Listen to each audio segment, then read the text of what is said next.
Bela diri adalah salah satu bentuk olahraga pertahanan diri yang sudah dikenal dari zaman dulu. Bukan cuma untuk pertahanan, teman. Berlatih bela diri juga dapat menjaga kesehatan dan kebugaran tubuh kita pastinya.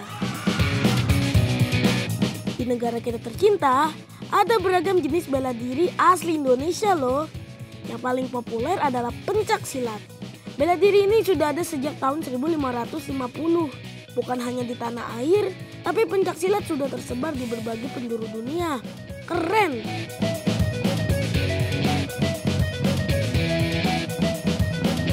Selain itu, ada juga bela diri tradisional yang dibawa dari luar negeri dan populer di Indonesia. Contohnya, karate. Teman-teman pasti sudah tidak asing dengan bela diri asal Jepang ini kan? Ada juga taekwondo. Seni bela diri asal Korea dan menjadi salah satu seni bela diri populer di dunia yang dipertandingkan di Olimpiade. Dan yang akan kita bahas sebentar lagi, wushu.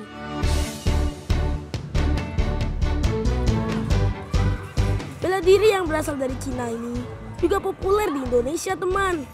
Bukan cuma bela diri, dalam wushu juga terdapat unsur seni, olahraga, dan juga budaya. Inilah ceritaku dan teman-temanku berlatih bela diri asal Tiongkok, mengasah jurus-jurus di Indonesia untuk menuju kejuaraan dunia.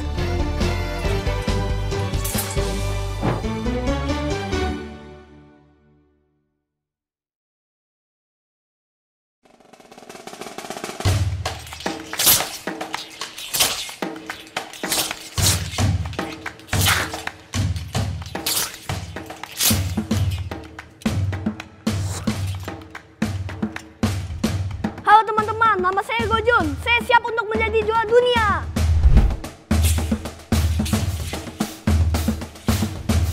Wushu bukan cuma bela diri bagiku.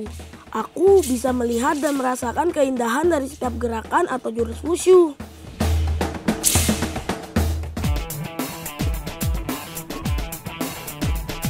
Entah di usiaku yang keberapa, aku menyadari kalau aku terlahir di keluarga yang memang mempelajari dan mendalami bela diri asal negeri tirai bambu ini. Jadi bisa dibilang aku baru lahir pun aku sudah sangat dekat dengan wushu. Saya belajar wushu udah dari umur 3 tahun. Tahu wushu dulu diajarkan papi aku ngajakin saya main wushu. Aku tertarik melihat jurus wushunya indah, bagus gitu. Ya, papilah yang menjadi motivasiku berlatih wushu. Bukan karena dia orang tuaku, tapi apa yang sudah papiku raih di dunia wushu ini membuatku sangat bangga dan ingin menjadi sepertinya. Papiku adalah orang pertama yang memenangkan emas untuk Indonesia loh teman, dalam turnamen World Wushu Championship yang diselenggarakan di Tiongkok tahun 2007 lalu. Jadi sangat wajar kan aku menjadikan papiku sebagai motivatorku. Ya, lentur-lenturin ya. Oke, ada yang sakit-sakit nggak? Ada, ini satu. Oh, sini ya. Iya. Ini karena kaki kanan kan dipakai untuk lompat terus. Ya kan, satu kaki gini dipakai untuk lompat seluruh badan, jadi dia ototnya kerja berat. Nah, nanti istirahatnya harus bagus, pendinginannya harus bagus ya. Terus nanti mandi kamu pijit-pijit sendiri, sebelum tidur kamu lentur-lenturin lagi sendiri ya. Nah, oke, tiduran tentang. Nah, relaxing. Aku pun juga merasa Relaxing. bangga. Nah, Aku serasa berlatih private dengan juara dunia. Hehehe. Jadi, aku akan mendengarkan setiap nasihat papiku.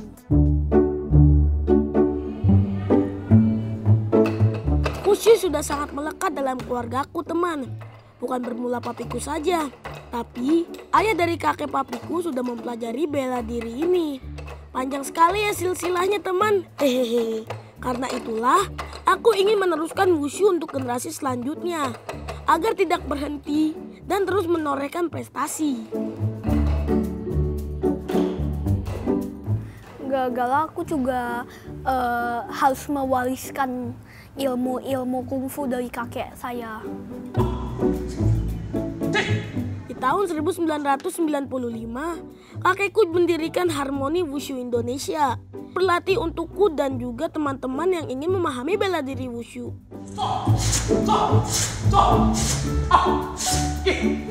Meskipun ada gerakan memukul, menyerang, dan menangkis, tapi papiku selalu menekankan, wushu itu adalah seni keindahan dan kebaikan. Contoh sederhananya adalah memberi salam.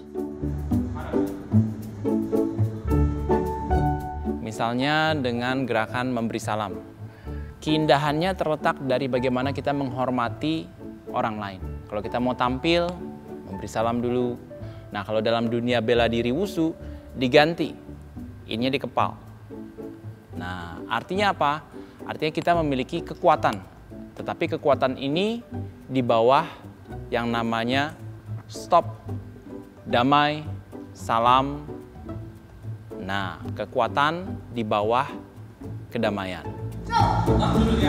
Jadi untuk kami yang berlatih wushu, kami sama sekali tidak merasa kami jagoan.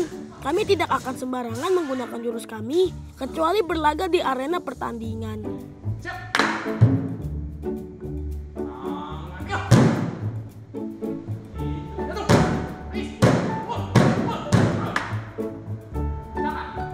Seni bela diri khas Tionghoa ini kini tak lagi identik dengan seni berperang, tapi sudah menjadi cabang olahraga yang ditujukan untuk pembentukan watak dan mental, serta edukasi yang mengarah pada prestasi.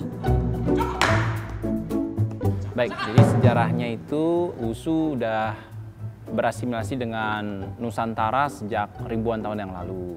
Tahun 92 wushu secara resmi berkembang di Indonesia dan sampai hari ini ya Indonesia sebagai salah satu negara dengan kemampuan atlet wushu yang terkuat di dunia.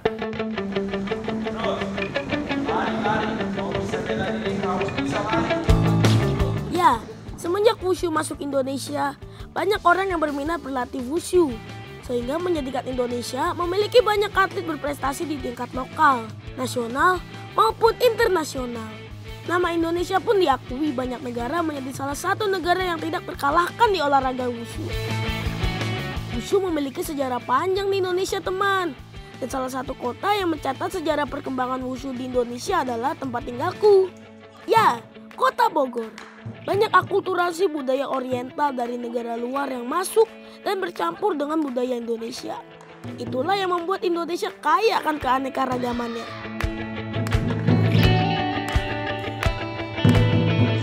Wushu di Indonesia ada berbagai jenisnya loh, teman. Pertama adalah Taulo. Dalam Taulo khusus memainkan jurus-jurus dan keindahan. Sebagai besar latihannya serupa dengan senam. Taulo pun dibagi lagi menjadi beberapa jurus. Di antaranya yaitu Cengkuan atau jurus wushu utara. Jurus ini lebih menekankan pada kuda-kuda panjang, serangan jarak jauh, teknik lompatan, dan juga tendangan.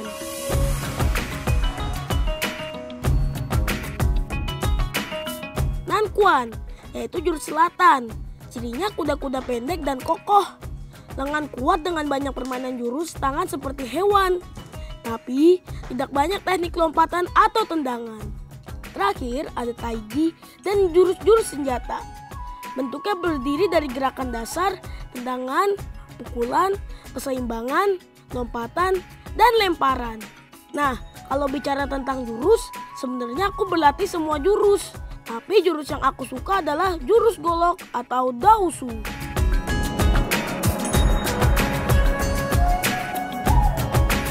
Gara-gara pertama jurusnya banyak lompatannya, rumit dan indah juga, banyak detail-detailnya. Kalau jurus aku itu senior, mainnya itu buat sendiri freestyle. Nih teman-teman, Gojun pengen mengasih tips cara memainkan golok atau Daoshu. Pertama, kaki kanan taruh depan, tangan kiri taruh depan. Goloknya udah ditaruh pinggang, tusuk pelan-pelan nih, tusuk. Posisinya nggak boleh lemes, harus kuat kenceng. Kalau tusuk ini harus jangan bengkok gini, jangan setengah-setengah, harus lurus. Dan nggak boleh kesini atau kesini, harus pas lurus ke depan. Ini tusuk. Sekarang putaran, sama kaki kanan depan, golok taruh depan, putar. Kiri kanan, ini gini, kiri kanan, putel, kiri kanan, kiri kanan. Kalau udah makin lama makin cepet bisa putel. Udah makin lama makin bisa, makin lancar. Ikutin. Taruh sini, taruh pundak. Badannya, kakinya tetap sebahu juga gak apa-apa. Ini putel. Sama putel, tapi sekali. Terus taruh pinggang. Putel, taruh pinggang. Terus hadap kiri, putel lagi. Lama-lama gini. Habis mungkin banyak, coba menghindar tangkis. Kalau musuh selang, tangkis gini.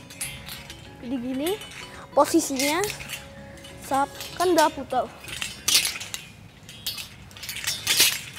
Sap, tangkis. Musuhnya nyerang gini, kita bisa tangkis gini. Terus putel lagi, tangkis.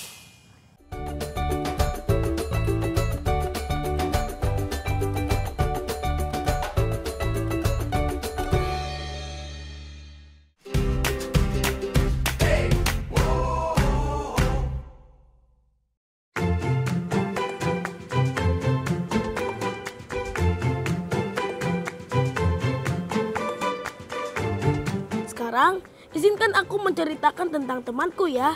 Namanya Jefferson. Tempat latihan kami berbeda. Aku berlatih di Bogor dan Jeff di Jakarta. Tapi kami sama-sama berlatih wushu.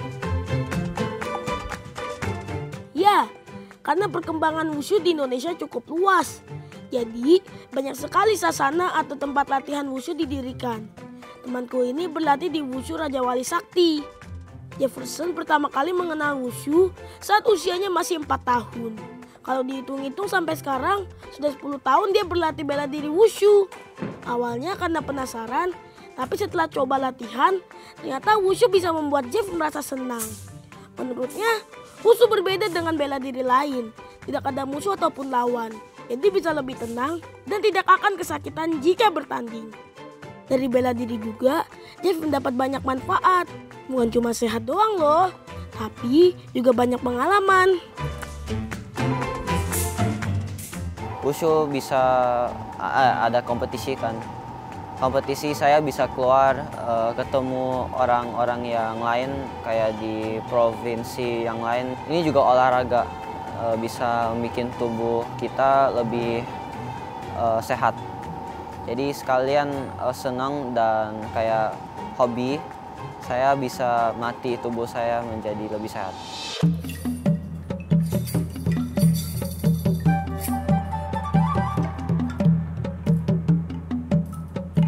Sudah 10 tahun berlatih dengan giat, temanku ini mahir melakukan berbagai jurus loh. Antaranya Changquan atau tangan kosong, Jiansu atau pedang, dan Qiangsu atau tombak. Tapi dari 3 jurus ini, Jeff paling tertarik dengan jurus tombak. Jurus tombak ini lumayan sulit untuk dipelajari. Tapi karena temanku yang satu ini orangnya sangat penasaran, dia terus berlatih agar bisa memahami jurus ini dengan baik.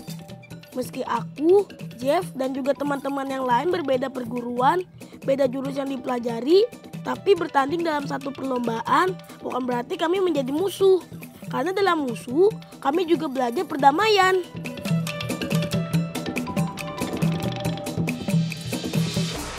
Karena wushu adalah untuk anak-anak, untuk edukasi, untuk mengembangkan karakter, sehingga guru-guru dalam melatih senjata-senjata tajam bukan ditekankan untuk menyakiti lawan, tetapi untuk memotong angkara murka kita sendiri dalam olahraga wushu agar anak-anak beradab, berbudaya, berkarakter, dan cinta damai.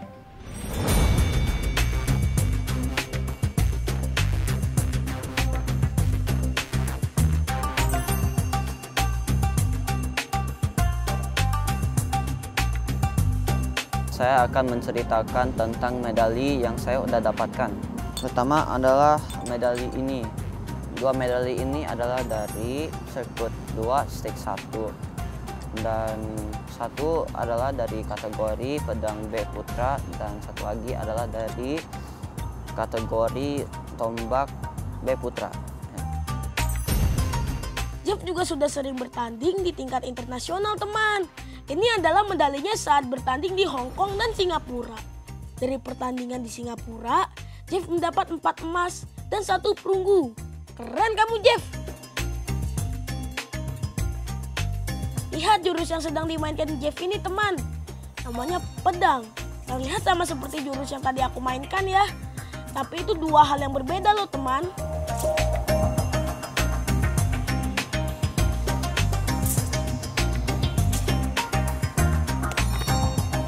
Itu ciri khas golok adalah sisi tajamnya cuma sebelah sininya tumpul. Nah, kenapa? Karena yang tumpul ini dipakai untuk melindungi tubuh. Jadi ini untuk menangkis. Kalau ada musuh menyerang, nah kalau ini pedang. Kalau pedang semuanya tajam. Dia lebih kecil, lebih panjang.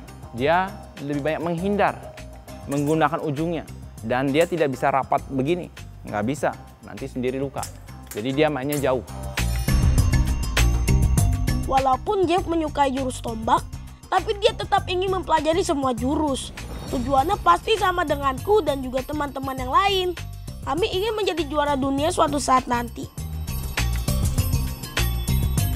Saya sih sekarang mau menjadi kayak the best wushu atlet di semua dunia. Kalau sekarang sih kan itu masih jauh. Kalau sekarang sih harapan saya mau mempelajari semua jurus. Jadi pas ada kayak junior saya mau tanya saya kan, saya bisa membantu mereka.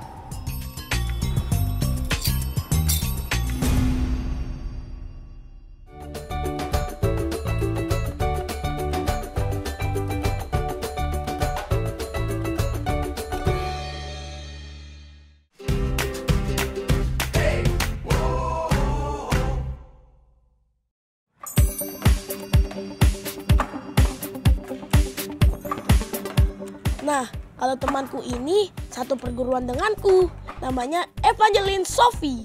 Kita panggil saja Eva ya. Berlatih di Harmoni Wushu Indonesia memang mempelajari banyak jurus. Tapi temanku satu ini suka sekali wushu tradisional, teman. Yang gak tradisional itu modern. Yang modern itu kayak emang wajib banget kalau latihan wushu. Kalau tradisional itu nggak terlalu wajib buat orang-orang yang latihan wushu. Karena itu jurus-jurusnya unik-unik.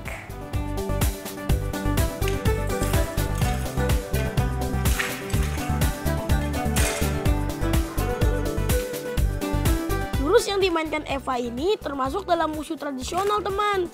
Senjata yang digunakan bernama putau. Bentuknya seperti tombak yang memiliki ujung.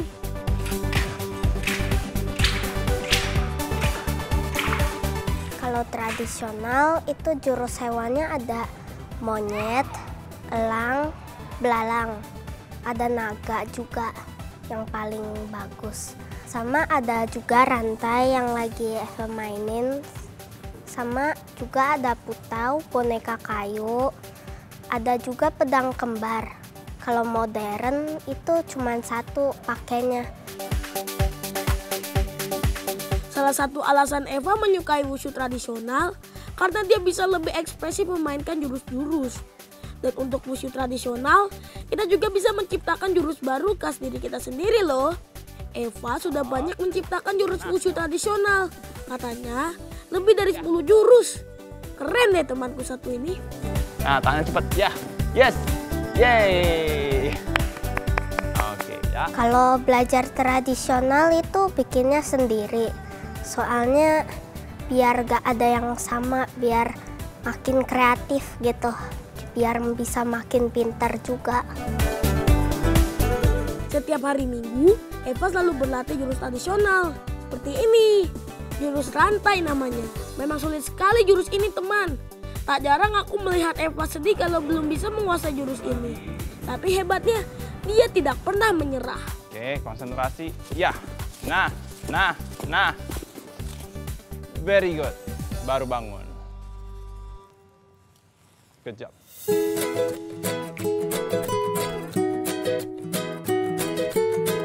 Halo teman-teman, ini beberapa medali yang saya dapatkan setelah berlatih wushu. Ini berkesan. Sebelum saya mendapatkan medali ini, saya latihan kedua-duanya buat mendapatkan medali ini juga.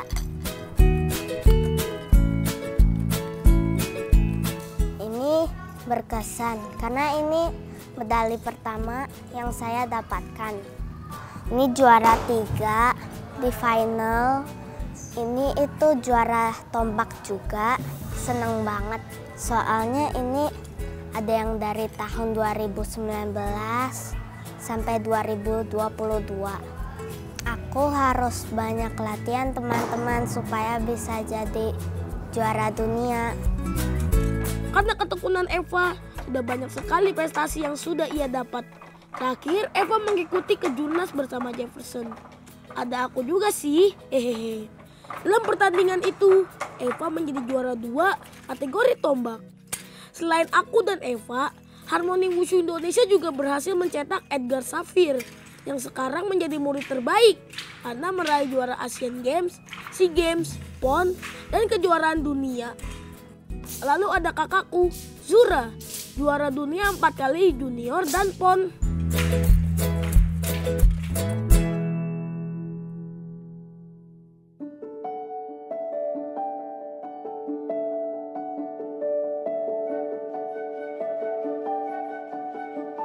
Menjadi juara dunia adalah prestasi tertinggi yang ingin kami capai sebagai insan wushu.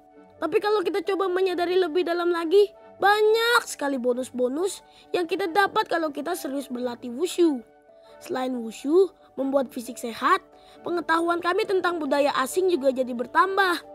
Dan yang tidak kalah penting adalah karakter kami terlatih. Kami harus bisa menahan diri sehingga memiliki jiwa patriot untuk membela kebenaran. Kita mau membentuk pasukan anak Indonesia, bukan jagoan satu orang bawa-bawa golok jadi algojo, bukan. Kita mau bikin pangeran, raja-raja muda yang bersatu untuk menjadi kekuatan bangsa Indonesia. Ya, meski wushu adalah bela diri asal negeri tirai bambu, tidak ada salahkan kalau kami ingin menjadi insan wushu. Kerja keras dari latihan yang kami lakukan setiap hari bukan untuk diri kami saja, tapi membawa bendera Indonesia semakin banyak berkibar menuju kejuaraan dunia wushu lainnya.